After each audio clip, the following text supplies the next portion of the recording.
Hello, and welcome back, or welcome to the Yogi Roth Show. I am fired up for today's guest, and of course for the last couple guests. If you've missed them, make sure you go back and check them out. I've heard so many unique notes about Mark Speckman, the coach who invented the fly sweep, and oh, by the way, was born with no hands and 9 toes, and just leaves you motivated in so many different areas. Of course, the coach, Coach Mac Brown, former head coach at Texas, among other places. He's lit people up. And then Dr. Michael Gervais talking about anxiety and stress in performance, specifically in collegiate athletics. So if you've missed those, go check them out. And of course, subscribe, rate, and review. And then if you're looking for anything fun, go to yogiroth.com. We've got all the podcasts that are organized from the past. And we have a newsletter right now. We got the How Great Is Ball newsletter, where I give you the 3 big takeaways I have every week in college football. So speaking of college football and today's guest, I met him prior to going to college, prior to having a lot of offers, and prior to being the number 1 draft pick. That's right. It's Jared Goff, the starting quarterback of the Los Angeles Rams, formerly the starting quarterback of the Cal Bears, and grew up in Marin County in Northern California. And our conversation is at a live event in Los Angeles. So you'll hear a crowd, you're going to hear fans, you're going to hear some comments from the crowd. It was packed house, standing room only, and Jared acted like a complete vet. And for me, it was really fun because I've known him since he was 16. And we talk about that. We go back in time when he was probably 160 pounds and not really recruited. And then through his freshman year, when I had the opportunity to produce a documentary series on him and Cal for his entire freshman campaign. And then what it was like on draft night. There's so many great takeaways in this conversation. I'll make sure I get out of the way. But the biggest one, and Jared talks about this when he goes to the Pro Bowl this past season, and of course he's already having a lot of success this season, is to be successful and to be one of the best in class. Not only do you have to have grit, which is your passion when it meets your perseverance in a craft that you love, but you have to be willing to listen. So sit back and listen to one of the greats, I think, not only in college football, but one of the future faces of the National Football League. A good friend and somebody that I think you're going to learn a lot from, Jared Goff.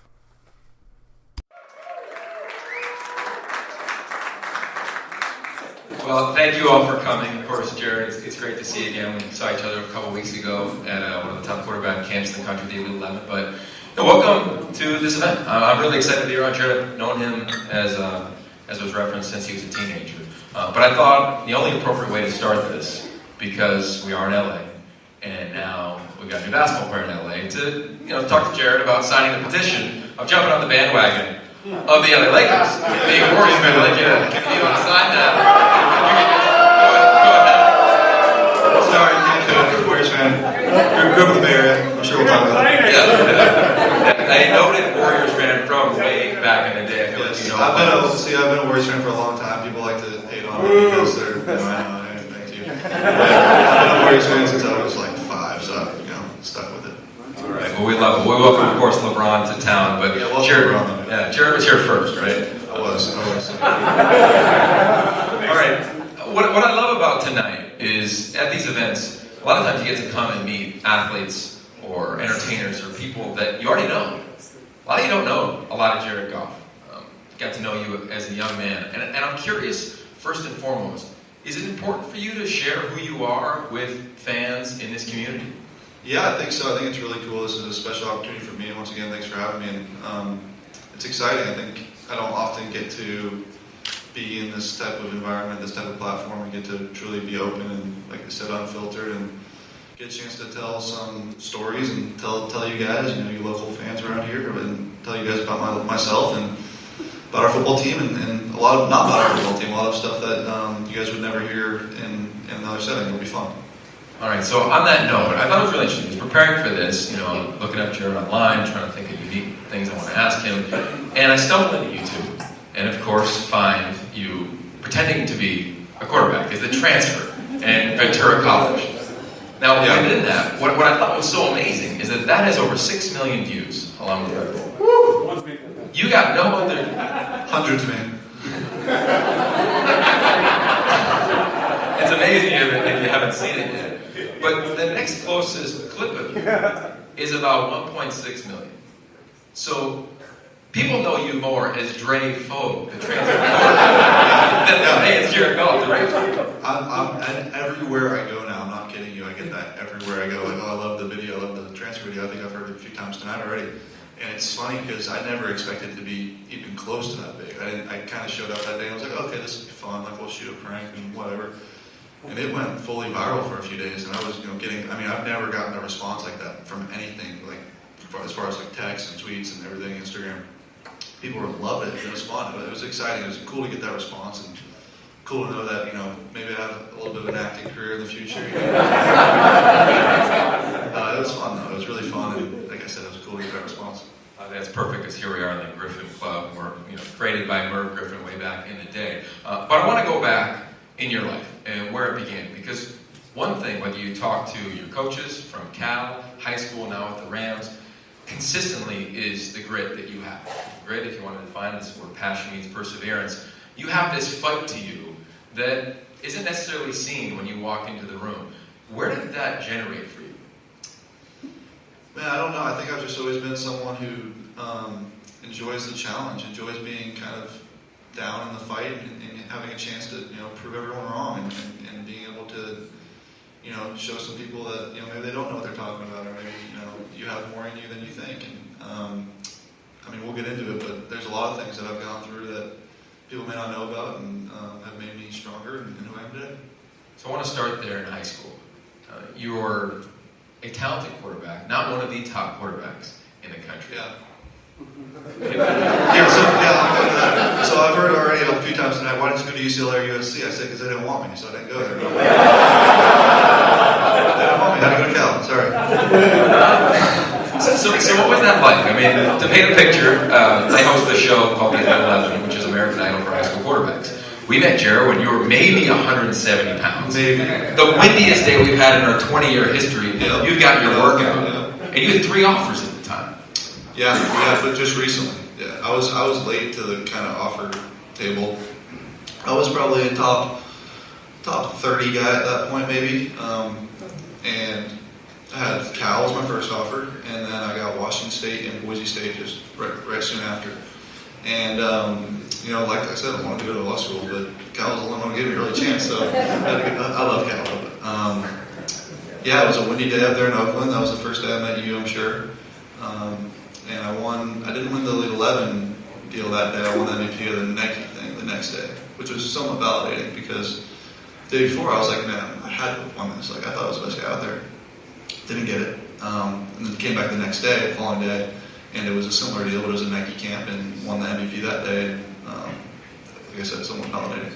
So are you driven by the people that say no to you? How do you process that? 100%. Yeah, 100%. I think that's kind of been, it may not seem like it, at least since a lot of you guys have known me being the number 1 pick and coming out here, that, the odds have been stacked against me. But I feel like growing up, I was, like you said, I was skinny. I was really skinny. I was not short, but I was skinny.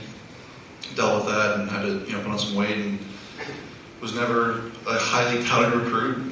Did have some offers like we talked about, but still had to fight through some of that. And went to Cal and had to fight through. I think we had 6-man quarterback battle, and I ultimately came out of that and won it. But a lot of stuff like that. So when you go home to a day where you're overlooked, you're not given an offer, you're not named the award winner, you go home to a family that number 1 is Cal fans. Your dad, Cal grads, and your dad was a professional athlete, professional baseball player. What are the conversations like in the golf living room when somebody tells you, you're not good enough for us right now? I'm probably the calmest about it nowadays. My mom and my dad will get really fired up about it. I think at the time growing up in high school, when I really, didn't really know, I was a baseball player, a football player, and played basketball all the way through up until my junior year of high school. And so I wasn't sure if I wanted to play baseball in college or football yet. Knew I would play basketball. I was a 6'2" white guy and couldn't really shoot. So I wasn't going to play basketball, but I could play baseball or football in college. I had some baseball offers, and when Cal offered, they became the first offer, and that was the full scholarship, and I made the decision to play football. But like you said, there were a lot of naysayers, and my dad, and it was, you guys know there's message boards and all that stuff, and your family likes to read it. I stopped reading it pretty early on, but my parents would still read it, and my grandparents read it, and I would hear, they'd ask me questions about it. They'd be like, oh, Jared, we didn't know this. I'm like, that's not true. Like, oh, that happened at practice? I'm like, no, it didn't happen, but like, that's on the message board, so I'm sure you get it. but they like to get into all that, but I truly stay out of it. So I want to dive into that. I think that premier athletes have a process that they can deal with adversity with. You can chunk that information and get through it really fast. So whether that's an interception or whether that's not getting an offer or a message board comment, do you have a process around that? I think from when I was a young age, I've always been somewhat unconscious about it. Like throw an interception or like do something bad and like literally don't even think about it again.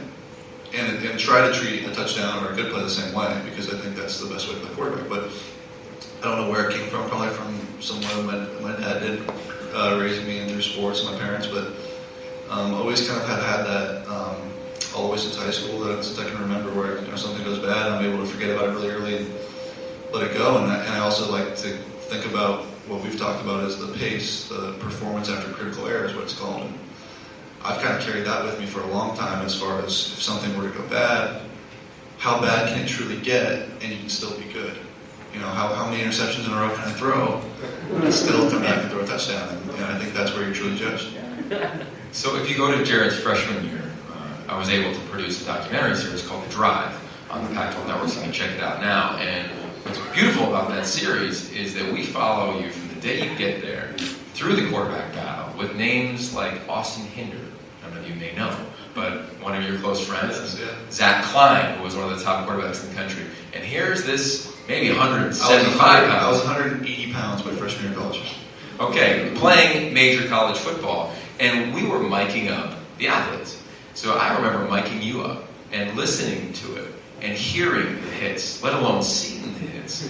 One game in particular, you were at Oregon, and the rain came in ways that I've never seen. Curious, though, for you, that was as much adversity that I got to see you deal with all year long, and to your point, you never flinched. Yeah, I think I'll talk about that game. We were playing Oregon. It was my first Pac-12 game. We had just played Ohio State the game before and got blown out at home. We went 1-11 this year, so it wasn't great. We played Ohio State the previous game. We went up to Oregon the following game, and I think they're coming off the heels of either going to the national championship or being really close. Marcus Mariota, a quarterback, they were incredible. Go up to Oregon. We're playing Oregon, and actually a classified monsoon came through during the game, and I ended up playing like a quarter and a half, and I was like, I literally can't hold on to the ball. Like, it was just slipping out of my hands. I couldn't do it.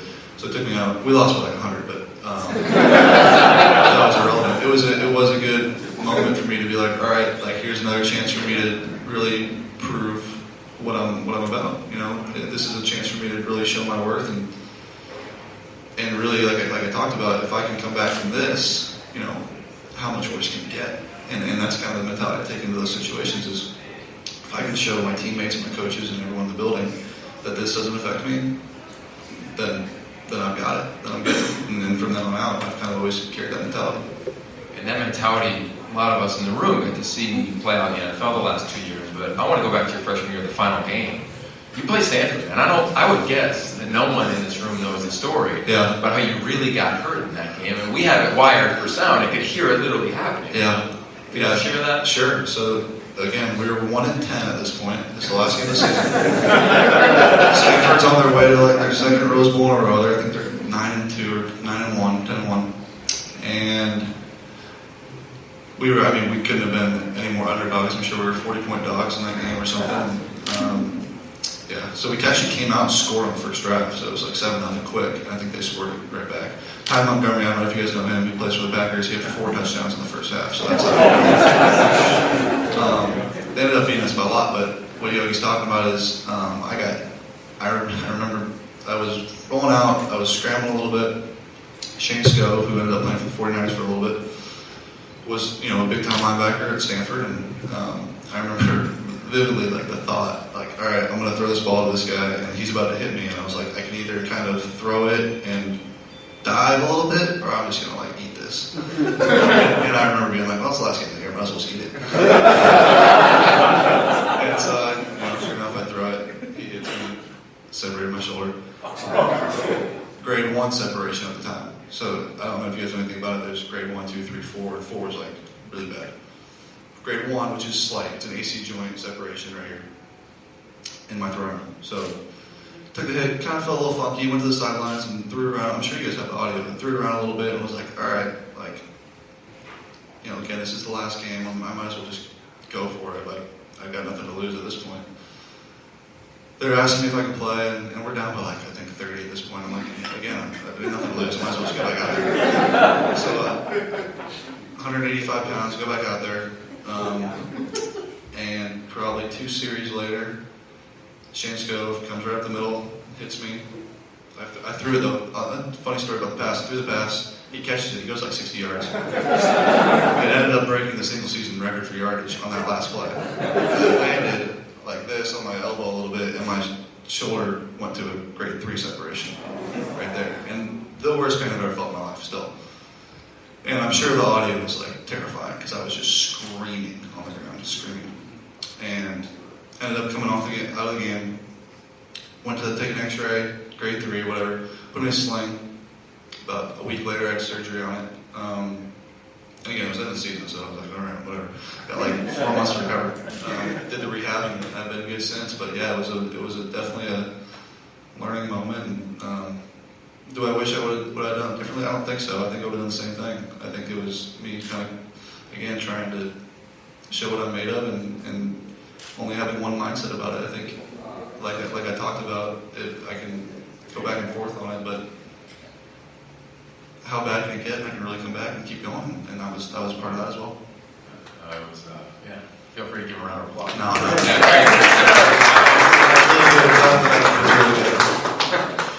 I think a lot of us in the audience, we have moments where there's the scar.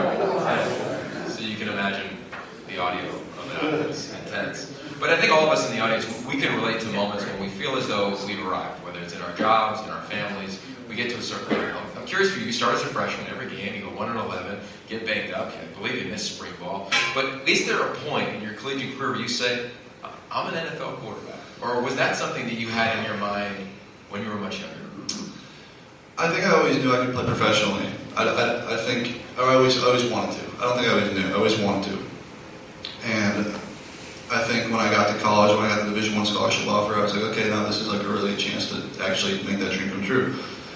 And then playing as a freshman, I tried to take full advantage of it. And truly, I was trying to be in the moment of each series and each game, not think about that. But I think towards the middle of my sophomore year, when I started having a little bit more success, I was able to kind of truly picture that and see how close it was. And as time went on, I kind of always, in college, I knew I'd make it to the NFL.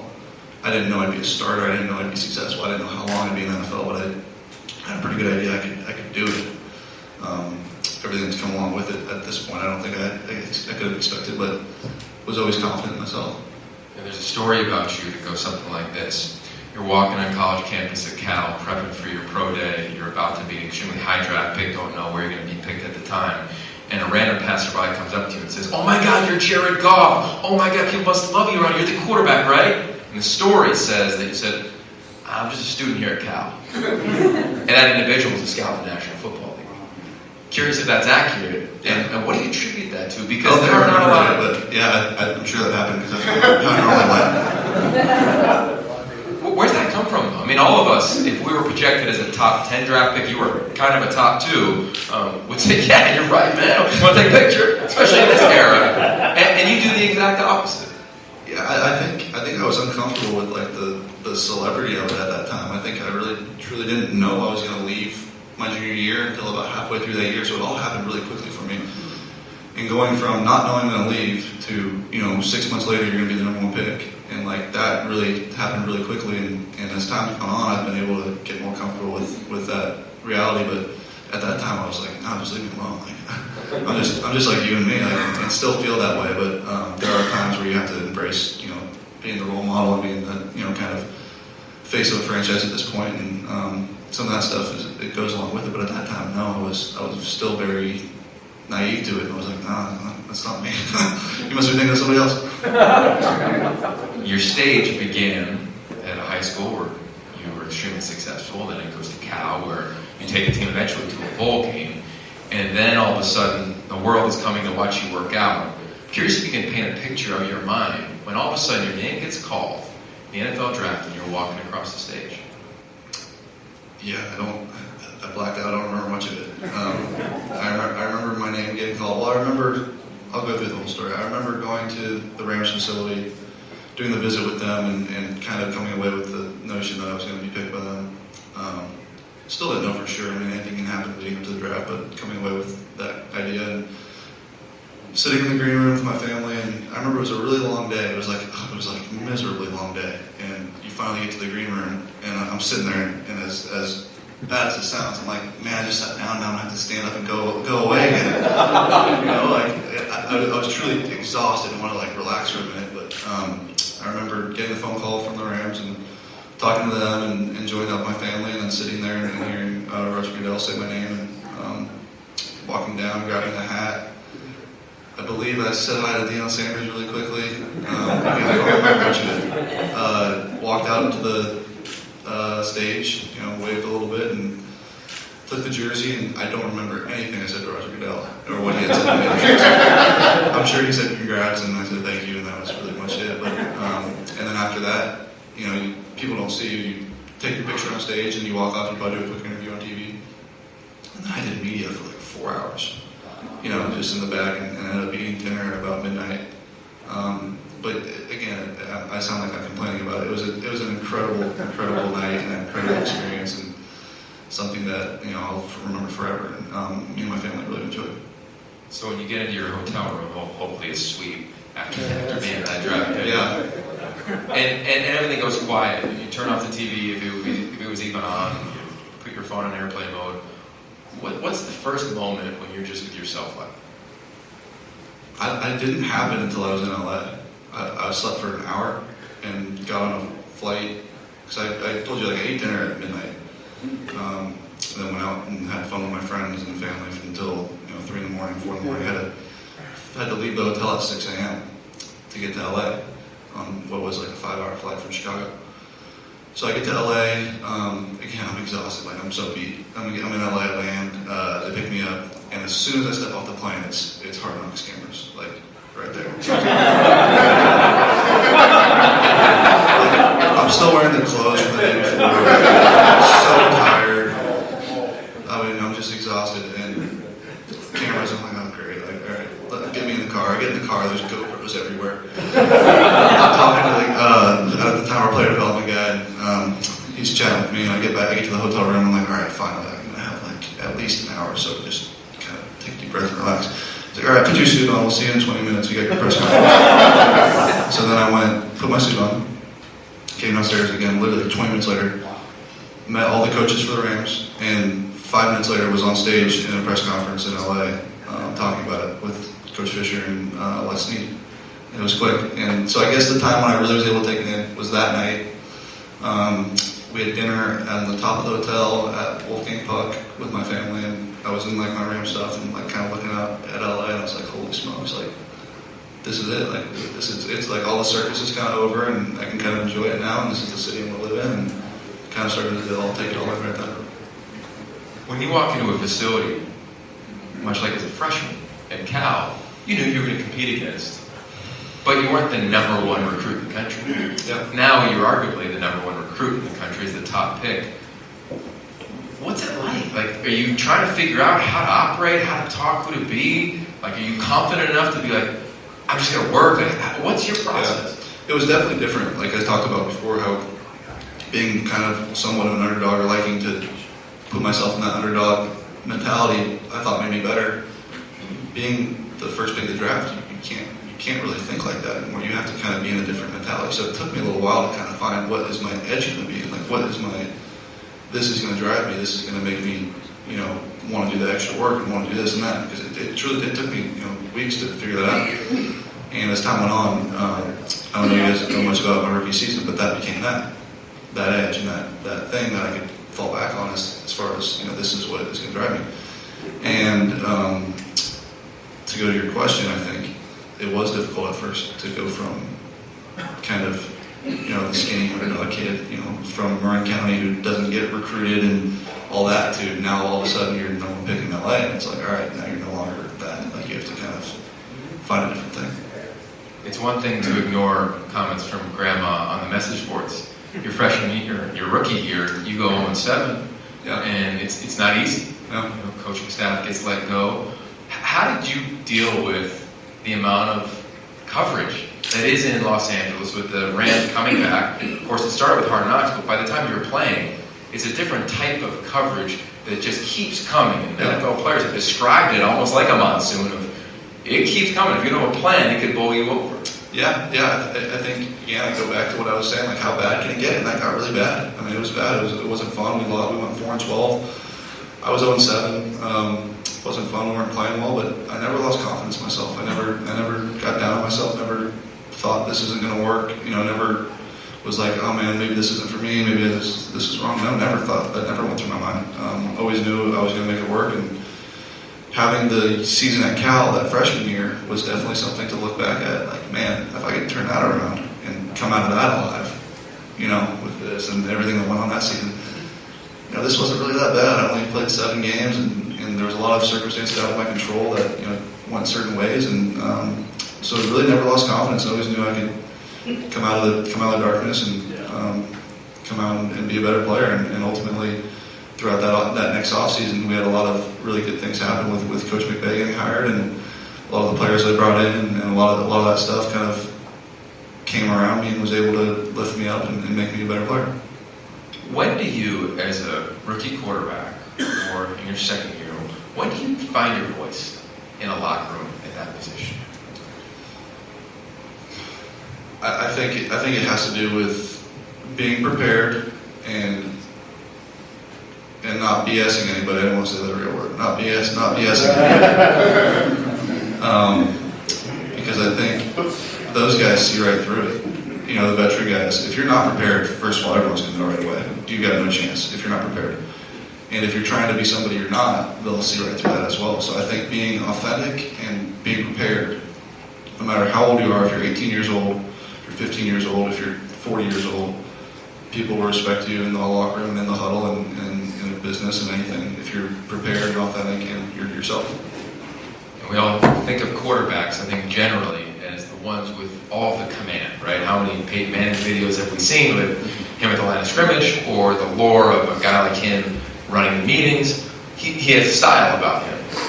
What's your style in that meeting room with now one of the hottest coaches in the game, Sean McVay, Coach of the Year? Yeah. And what's that? Again, I think just be myself. I don't try to create a style, create anything. I don't think guys like Peyton did either, or Tom, or any of the great ones. I think they're themselves too. So I just be myself, and I think my style is more of a confident, lead by example, and let everyone follow me. Like I'll lead the way, but I don't feel like I need to yell at people. Don't feel like that's even our coach's style, or any players on our team is a yelling, motivating factor. No, I don't think that's it. I think it's truly leading by example, being on time, being prepared, show up every day, work hard, and be the best teammate, leader, quarterback I can be, and everyone will follow. And so far, it's been great. And I think that I've really grown into that role as the last 2 years have progressed, and feel really confident in it. And feel like I've become a really important leader on the team.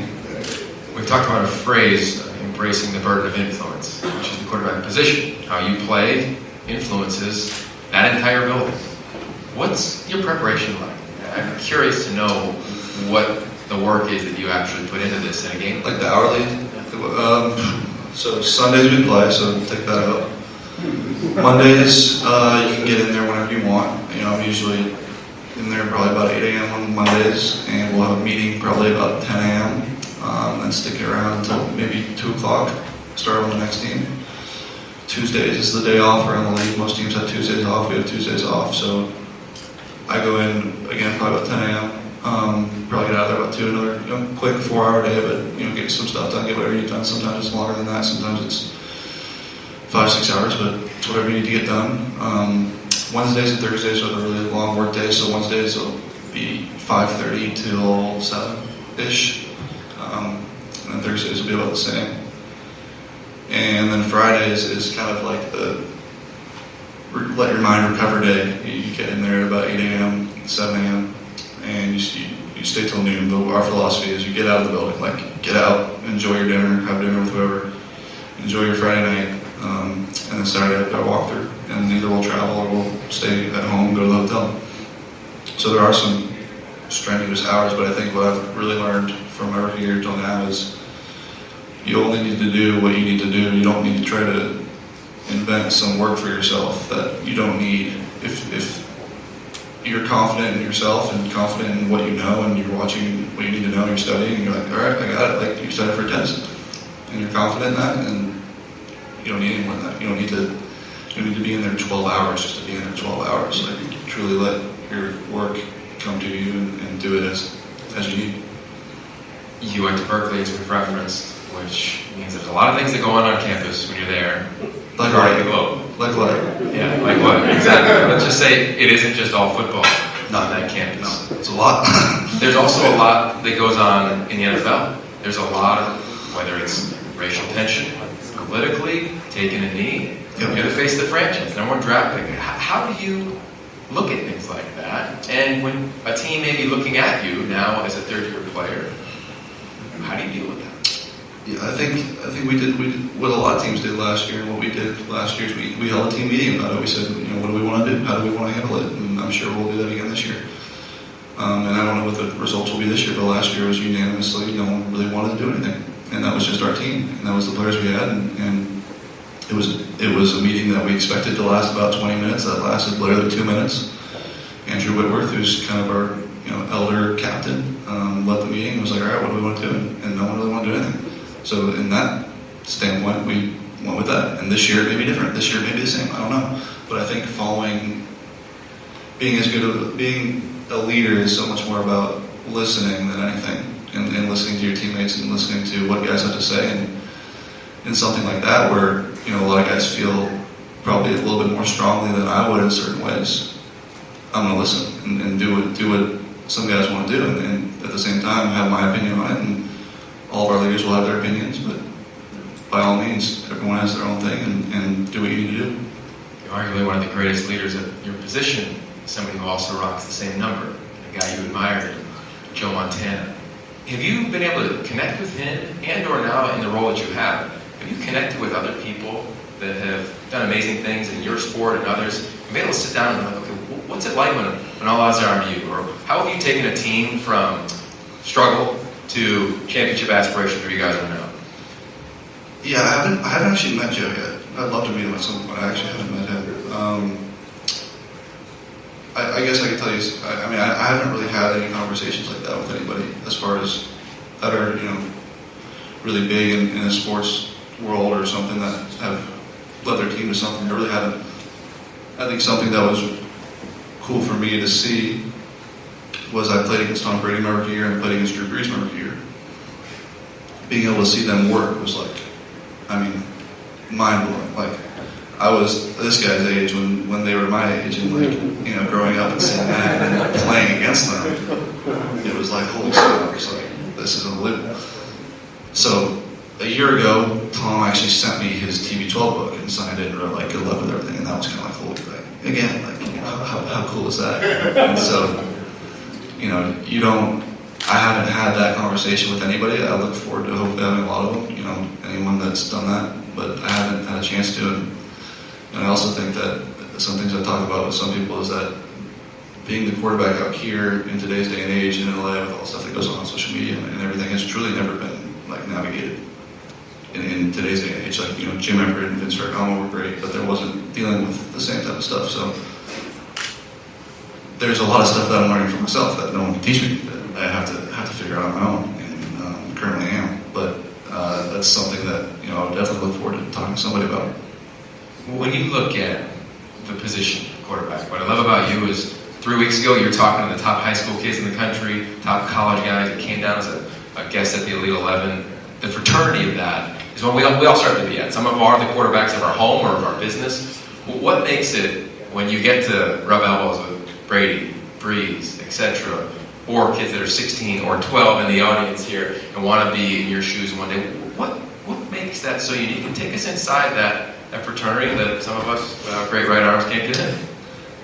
Yeah, I think it's definitely it's an interesting group of people when you get into a room with a lot of quarterbacks and you've been around for a long time and have seen it where it's kind of everyone's kind of an alpha, and you're kind of trying to figure out, all right, well, who's the real alpha? Who's really a big dog and who's really not, who's pretending to be. And I think as time goes on, if you spend enough time with somebody, you can kind of figure that out. And not that you're ever trying to like one-up people, but you're always trying to kind of assert yourself in those situations. And if I was at the Pro Bowl this last year, and Drew and Russell Wilson were on my team. And so for me, I was deferring everything to them. Whatever they said goes. Like, by all means. And so, Drew and Russell gave me some pieces of advice there, and we're sitting in the same quarterback room. And again, like we're all alphas, we're all the leaders of our own individual teams, we all have our own opinions on things, we all have our own ways of doing things. Me being so young, I was willing to absorb and learn everything from them, and I'm sure as time goes on, I'll probably change my mind on that. And probably think I'm know more than I do, but in those situations, I like to kind of absorb and look around and see like, all right, like who's starting to take charge and who's not, and you can probably speak to it better. When I was going through it, I don't know what I was. I was trying to be myself and trying to be the best I could be at the time, but I don't know if I was faking it or if I was really the dude out there. I don't know, but just try to be myself every time. What did they tell you in that quarterback meeting? Russell and Drew. Again, like once you get to this level, a lot of people are secretive. Like, especially Russell being in my division. Like he wasn't going to tell me much. I didn't expect it to. We play each other twice a year. They're a great team, and he wasn't going to let too many of his secrets out the bag. Drew, being at the latter end of his career, and we don't play them very often, was more open to sharing stuff and ask him a handful of things as far as what do you do to warm up? What do you do for this? Well, how do you treat Tuesday? How do you treat Monday? How do you treat Friday? Kind of the different days of the week. How do you prepare pregame? What do you do? How many throws do you throw pregame? Like different stuff like that, where I'm still trying to figure out what my routine is and what I want to do, and being able to learn from a guy like him. And maybe what he does isn't for me, but maybe what he does I can try one time and I enjoy it. I'm like, man, like I learned that from Drew Grease. Like that's going to carry me this far. So a lot of that stuff I think I was able to learn from him, and then a lot of things about like how do you guys practice? Like what is your Wednesday like in practice? Like how competitive is it? Are you hitting? Is it full speed all the time? Like all that stuff varies, and I think learning all that from them, especially Drew, was great. Ever since I've met you, you have a focus and a confidence that is so obvious. How has that developed for you as a professional when you're getting pulled in so many directions, being asked to do so many things? But even as of today or 3 weeks ago, my comment when you walked out of the room was, man, God, he's got a vibe about him now. Do you work on that? Are you conscious of that? I don't think so. I think it just yeah. If there is one, I don't know. But I think it just happens as you grow older and grow more confident and grow more comfortable. And I think in any profession, not just football or quarterback, I think in any profession, your first year you're kind of spinning. You're like, all right, I'm still trying to get my feet on the ground, trying to figure stuff out. And then as time goes on, you start to learn who you are and become more comfortable with that, more confident with that, and start to be able to branch out in different ways and be yourself more. And I think that's happened with me as time has gone on, through high school, through college, and now into my third year in the NFL. As time's gone on, I've been able to become more myself and understand truly who I am. What are my likes, what are my dislikes, what do I need from this, what do I not need, what do I need to get away from. And understanding all that creates more of that outward vibe, as you talk about, of being able to kind of walk into a room and be confident who you are. So now in this room, expectations are the highest they've ever been, probably since you were in Catholic and playing high school football, and expectations for a state title were there. The standard here, the expectation is to take your team to the Super Bowl. There's a lot that goes into that.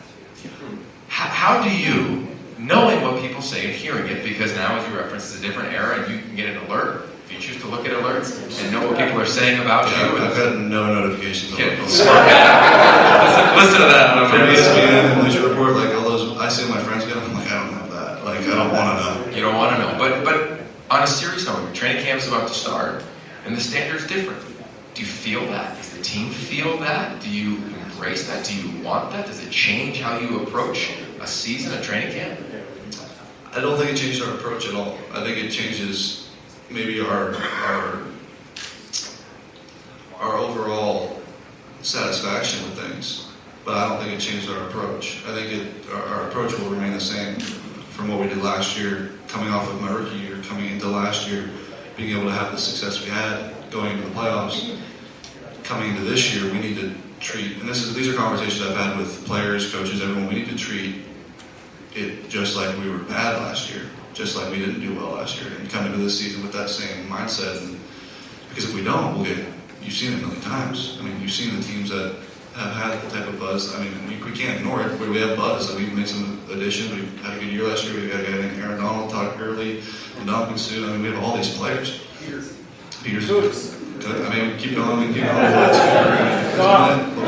a million of them. But we can either ignore that, or it's out there, like it's buzz, and you see it happen all the time. Like I said, where teams come in with that buzz and they fall flat, and it's like, what happened?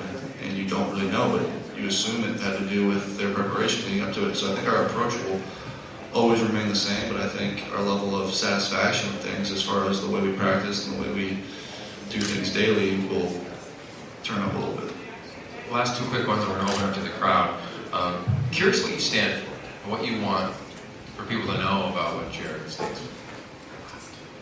I hope you don't remember me as a football player. I hope you know me as a good dude and somebody that was, in whatever your short interaction with me, was nice and respectful and had some good insight on stuff, I hope.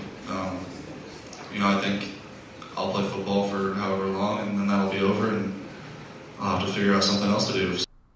All right, there it is, Jared Goff. What an incredible conversation, I think, just from him. I mean, for being as young as he is, he's got a great perspective on life, always has, and I think there's a lot of takeaways for us that we can glean from there. First and foremost, like we talked about in the open, he's just listening. I mean, this is a guy in one of the top franchises currently in the National Football League with one of the brightest up-and-coming coaches in Sean McVay. So his grit, his passion, his perseverance, and of course how he listens and how he continues to develop his leadership is something that I think we can all apply to our life, whether we're a kid chasing our dream to go get that scholarship, whether we're in it right now. I know there's a lot of college football players that listen to this conversation, this podcast, or if you're in your own profession and you're like, okay, I had a rough day. I think you can glean with the PACE acronym of a play after a critical error.